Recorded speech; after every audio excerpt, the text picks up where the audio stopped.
Throughout this guide, I'm going to explain the process of how to obtain the elusive Divine Relic charm. This process starts with talking to the ghost near the graveyard in aisle 4. He hints that there's a mystery involving a contest of skill, a broken artifact, and this graveyard. You'll want to go to Pork Rinds and buy the cursed relic. It only costs you a single coin. So after you do that, you'll want to head up here to the contest near Pork Rinds on aisle 4 and talk to these characters on the pedestals. You'll have to talk to them yourself because every save file is different, and your solution likely won't be the same as mine. And when you're talking to them, you want to pay attention and do it in order from first to third place. And you'll need to take a note of the directions that they say. For me, first place says right, second is up, and third is right up. So third translates to diagonally right. So now that you have the directions in the order that you'll use them, you need to make sure that you equip the broken relic. The image on the left is what it looks like in Pork Rind's shop. The one on the right is the icon in your charms. Head back to the graveyard, walk to the center stone, and follow the directions you got from the champions in the contest. So for me, I go to the right stone and activate it, and a ghost will pop up behind it. Then I continue in order, so second is up, and third is right up or diagonally to the right. So you now walk to the center stone and choose to take a nap. And this will start the secret boss fight of Cuphead.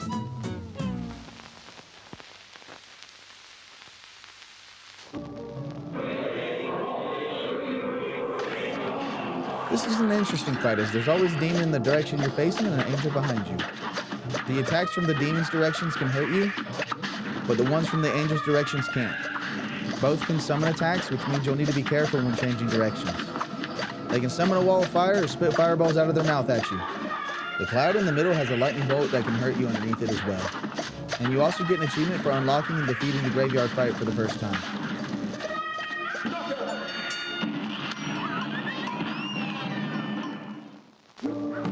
So now that you've beaten that boss, the ghost will tell you a hint. And he's basically telling you that you need to beat more bosses with the cursed relic equipped.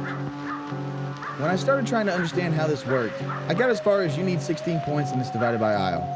After reading that, I decided to just start with the root pack and see how hard this would be. Let's discuss the underlining systems of the cursed relic.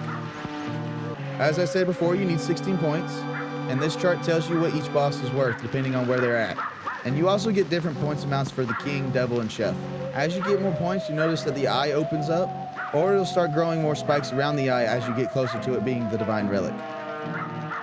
This graph shows you how often the Divine Relic's abilities is going to activate, depending on which level it's currently at.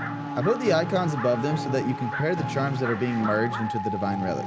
The Divine Relic is a combination of the charms the Coffee, Smoke Bomb, Whetstone, and Heart Ring. The Cursed and Divine Relic makes it to where your choice of weapon no longer matters because it keeps switching them around every time you stop shooting. That means if you use a super, an X shot, get hit, dash, or even just release your finger from the shooting button, the next time that you fire, you'll have a different weapon. Here is the order of the icons, starting with before you fight the graveyard boss on the left, all the way up to having the Divine Relic unlocked on the right. I'll now show you my fight against the root pack and show you what's going on as an example of what you're going to be dealing with. A great slam and then some. Now go! So as you can see, there is a purple smoke that indicates your curse, and your health is set to 1 at the start of every battle. Now it's important to still get parries because the cursed relic gives you health with enough of them. Another thing that's important to note is that in order to unlock this charm, you can do it on regular difficulty.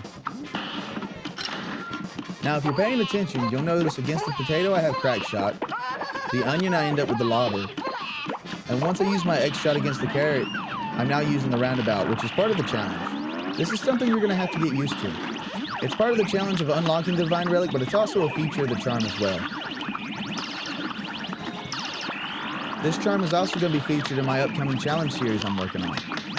So if you're interested in watching me take on every boss and expert going for S ranks only and using the Divine Relic, which keeps swapping my weapons around on me, hit the subscribe button and stick around.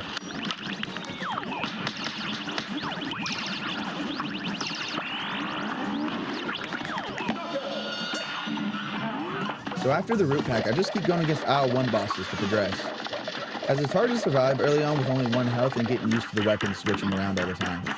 Now after aisle 1, I attempted to defeat the Baroness, but I just couldn't beat her. So I took on Wally, hoping he was the last one I needed. Once I realized he wasn't, I took on the train boss in aisle 3, and was still short on points, so I finished off with a rematch against the Baroness. Now after beating all those bosses, I ended up with 18 points.